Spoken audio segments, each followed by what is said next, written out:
Now, as we always do with this segment, we like to kick off with this summary slide because we think it's really important to look at the holistic picture and really focusing on things that are really driving the economy, literally driving it. You know, when we look at gasoline, kerosene or jet fuel, distillate and residual, this is really kind of that crux of things that are so important when we're looking at the underbelly of the economy in general and what's being consumed. So the current number was 13.215 million barrels a day. Last week it was 15.764. Obviously, there you have a huge swing up, huge swing down. But we still see this coming in and hanging out just below 15,000 barrels a day. So we do expect to see a bounce from that 13.2, something closer to about 14.5 on average. But it's important to look at when you look at the yellow line, which is 2021, you can see obviously there's that spike. So we had the spike up, we matched it, we had the spike down, we went through that. But when you look at the average continues to underwhelm, and we continue to be below where we were in 2021. And the reason why, and the important piece is you can see gasoline was still, it was normal, it was below normal. There was a lot of lumpiness because there was a shortage in trucks, there was a shortage in drivers, so they couldn't get the product where it needed to be. So you'd get these depressed numbers and these massive spike numbers. And again, now that we're in a bit more of a normal market in terms of the availability of trucks, you're getting these the more normal moves, and they're reacting something similar. The problem is, gasoline is going the wrong direction during the peak driving season, which is typically kicking off July 4th and ends really the second week of August, or August 15th, if you will. This 6-week period is really the biggest driving period, and we're just not going to see the same type of normal. Even against 2021, we're going to be below. Now, the reason why that's going to be a bit worse on this chart is because 2021 had gasoline demand that was getting closer to normal. It also had record diesel demand. We're not getting record diesel demand. It's still above where it was in previous years, but it is not where it was in 2021. So when you look at the aggregate side, we're going to be below where we were on average. It's still going to trend up from here. This number was more of a holiday number, but it's still going to, as we keep saying, it's going to settle much lower than what is deemed quote unquote normal. So then when you start breaking into its pieces, distillate had a build of 2.67 million. The shortfall against the 5-year average is still 30.5. But again, most of that is driven by Pad 1, which is still 21 million below the 5-year average. So Pad 1 had a small build of 970,000. Pad 2 had a build of 1.63 million, where Pad 3 had a small draw of 540,000. So realistically, we're going to continue to see imports into the U.S. Imports were up 33,000 barrels a day, most of that driven by Pad 1. And that's the thing, Pad 1's going to continue to try to fill that void because that's where the shortfall exists. It's in Pad 1. Pad 3, very normal. Pad 2 is on the low end, but again, they're bringing Canadian crude. They're running their refiners at a strong rate. And as industrial demand, logistical demand slows for diesel, that will help kind of bridge that Pad 2 draw and, again, bring things closer to normal as we continue to see these builds. Pad 2 is going to continue to move at a normal pace. But overall, and again, this is really being driven by Pad 1, the builds are very normal, and the rate of change continues to be there, which is, again, putting us into a very interesting pricing dynamic as diesel prices are going to continue to be elevated because we're not seeing builds in diesel the way we are in gasoline, where we are seeing some drop in demand, but it's still elevated. Again, these are things that are going to keep us in a fairly fixed spot, which is why the refiners, especially in Pad 3, are going to import as much heavy crude as they can, medium and heavy, to try to increase that middle distillate cut and, again, capture that crack. So then when you start breaking into its pieces, this is what we're talking about on Pad 1.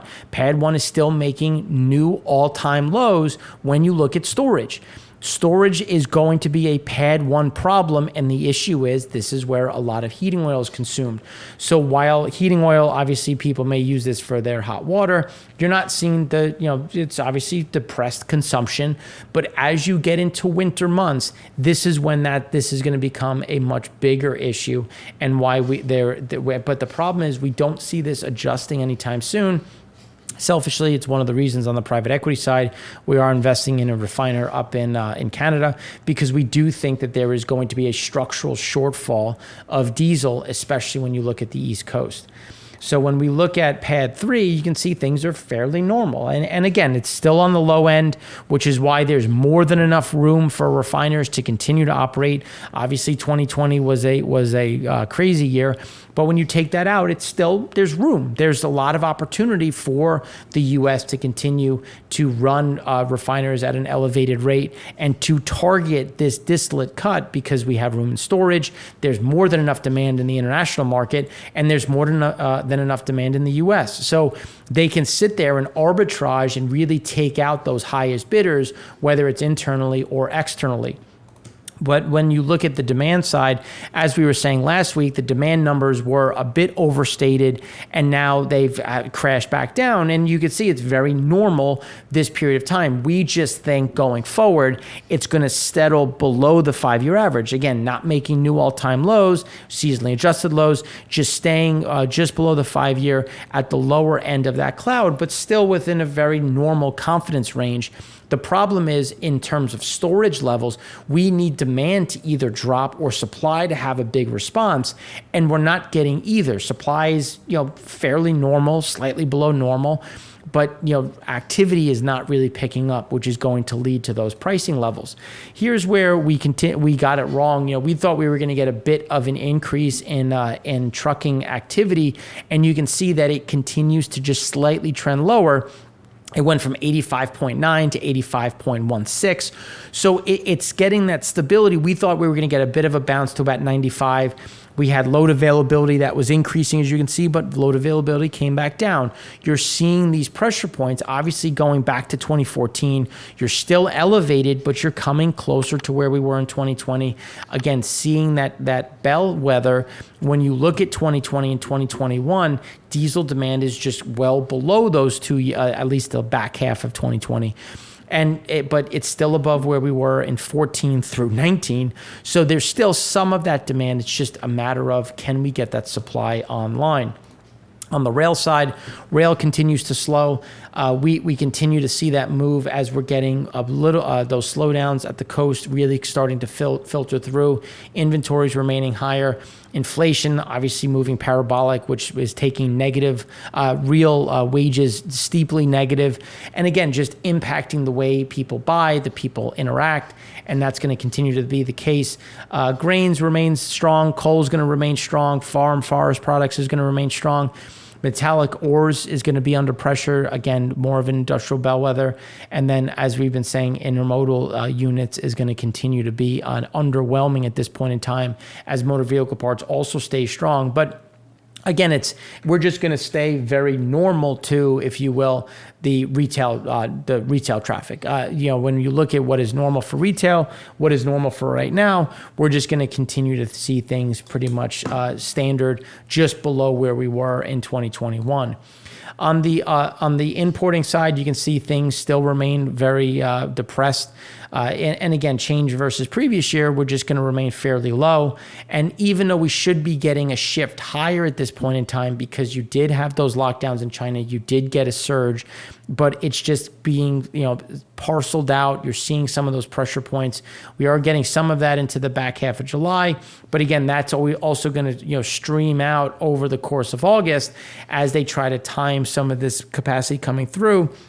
And then the issue is, if we do get a trucker strike, if we do get some of this pushback on activity, this is going to, again, hinder some of these flows. So that this is going to be one to watch to see how many TEUs are getting stuck off just off the coast because of the issues with the trucking within California.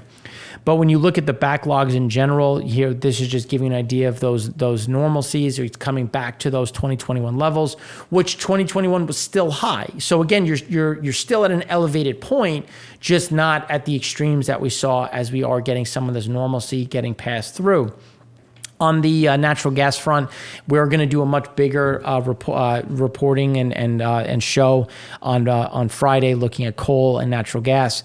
And here's where we are getting above average weather as you come into the south, into the northeast. So again, this is going to support a significant amount of electricity consumption, which is going to increase natural gas burn. So things still remain fairly strong for the natural gas market in general, which is why we are seeing a nice rally in terms of nat gas pricing.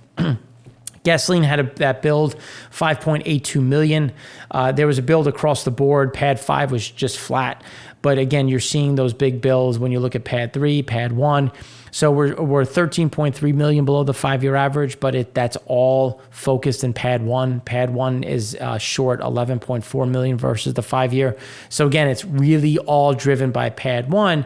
And you can see here, when you look at the 29-year average, we're getting counter-seasonal build. So typically you start to crest over, and then you get an accelerating move down in storage, and we're just not going to get that. We're going to see it stay elevated. We're going to see it stay above. And then when you look on the import side, imports dropped 231,000 barrels a day. That's just 86,000 below the 5-year average. We expect to see this bump up a bit, but as we've been saying, much closer to about that 800,000 barrel a day average. So we're going to continue to see that be the case. And again, all of this is going to be driven based on what is coming into Pad 1, as that's going to be the biggest driver for some of these imports. So then when you look at blending components, here you can see that there was a very big build in terms of blending. Blending components had a build of 5.39 million. That's only 8 million below the 5-year average. And again, if you take out 2020, which is obviously a massive year, things are much closer to normal when you look at where we are against the 5-year average. Same could be said for the gasoline side. But again, there's still some room for capacity. But the U.S. is really the only place that has a lot of capacity left. Europe is near full, not near full, but in terms of seasonally speaking, in terms of highs on storage.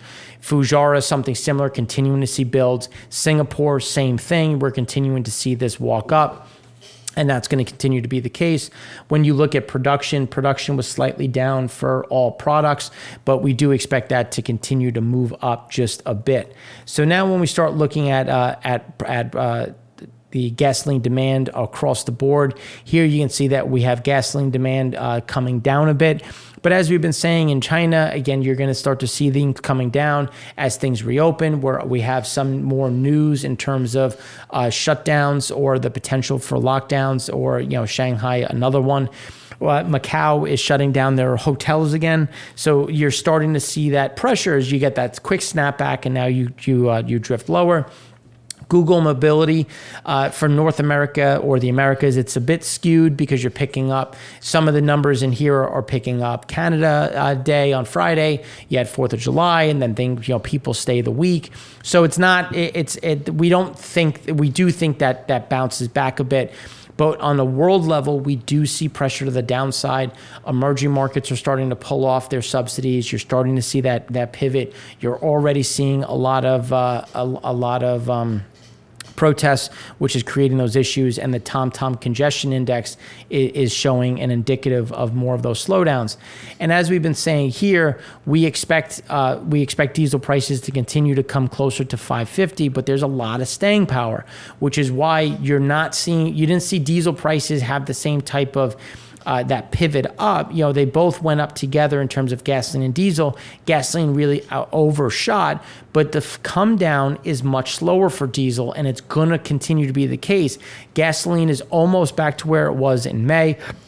We expect it to come down and really hold closer to, as we were saying, that 450 level. But on the diesel front, we continue to think that it's going to stay very elevated and remain much closer to 550, putting that pressure on the underlying supply chain. So when you look at blending components in general, here you can see some of these shifts in terms of where that gasoline demand is right now. The previous chart, when you looked at what we were talking about, that was just gasoline. Gasoline still continues to shake things off. Blending components are much higher. So when you start looking at gasoline storage in general, we're now moving much closer to that average. And then when you look at blending components, it's a good bellwether to say, okay, well, where is gasoline storage going? And we do expect it to continue to move a bit higher.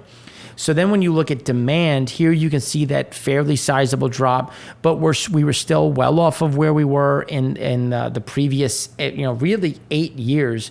We were much closer to where we were in 2013 and 2014, which is well off of what is normal, because really every year since 2012, we've had a step up in activity. And obviously that changed in 2020. But from 2012 to 2019, we continue to see that natural progression higher. Now you're starting to see those pressure points. You're getting work from home. You're getting flexible schedules.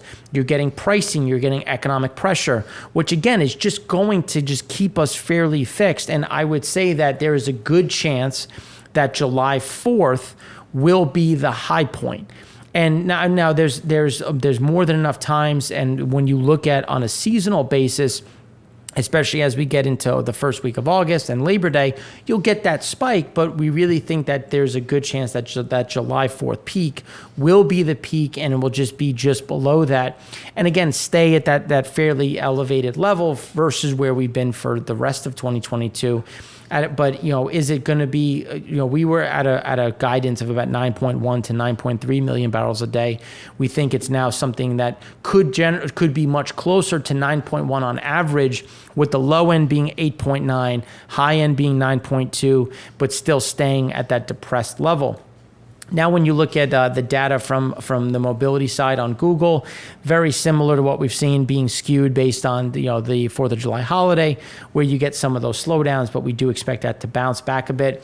Propane had a build by 2.89 million, still 7.7 below the 5-year average, and still trending at the low end of what is normal, in line with 17, 18, and 21, where we expect to continue to see that pricing support, because we have some of the demand slowing in the U.S., exports flying off the shelf, so and demand and supply staying fairly tight.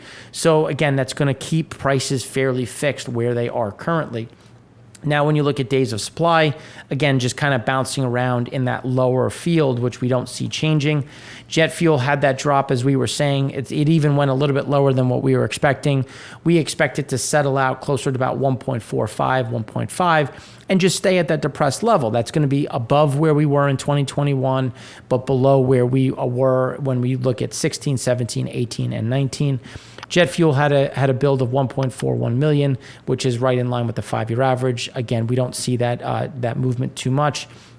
And this TSA passenger data is just confirming what we've been saying: above 2021, below 2019.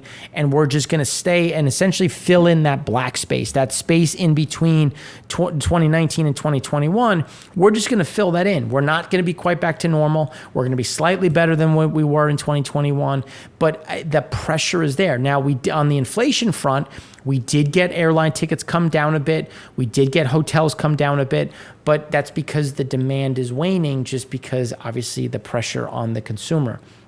So that's keeping things fairly flat. Passenger flight schedule for the next 12 weeks is 0.19% lower than the previous week, essentially unchanged. It's been between that essentially 0.29% lower to 0.05% lower. Again, flat. There's nothing up, nothing down. We did get a headline from Heathrow saying that they might have to cut travel or cut airport departures and landings, or I should say arrivals to be precise. But that's something that is, again, they don't have the staff, they don't have the flow, and that's going to, again, put some of that downward pressure on flights. Open table, as we've been saying, flat to slightly down to slightly up. During the week, we're getting some tips, but we're expecting on average, really 2 to 3% better than normal, which we'll be on a little bit of a downward projection. But at the same time, if people don't go away and they have a bit more staycations, kids still like to go out. They like to so this is something where you'll still see some of the activity remaining a bit elevated when we're looking at that in general. So that's what we have for you on the U.S. In the next segment, we're going to go deeper into OPEC and what is happening in terms of where things are going in the international front.